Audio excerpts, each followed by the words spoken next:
Bupati Aceh Tenggara teken komitmen program Smart City dan Good Governance.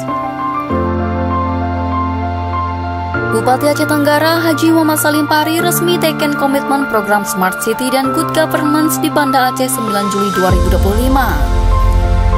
Smart City adalah kota yang memanfaatkan teknologi untuk pelayanan publik yang lebih cepat, efisien, dan transparan.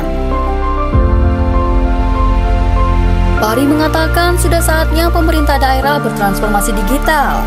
Pelayanan makin mudah, akses informasi terbuka, dan keputusan jadi tepat sasaran. Bukan cuma digitalisasi, tapi juga inovasi untuk masyarakat Aceh Tenggara yang lebih maju dan sejahtera. Dalam kesempatan itu, Wali Kota Banda Aceh Iliza Saaduddin Jamal mengajak seluruh pemerintah pusat dan daerah untuk memperkuat kolaborasi dalam menyukseskan program ini.